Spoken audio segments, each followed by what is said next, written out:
Isa po sa pinakamalaking problema natin ngayon, galit. Admit it or not, a lot of us have anger problems. Amen?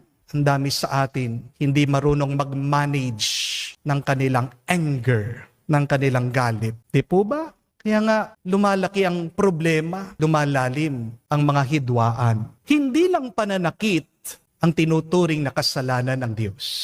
Kapag nagtatanim ka din ng galit, ng poot sa iyong puso, hindi yan kinatutuwa ng Diyos.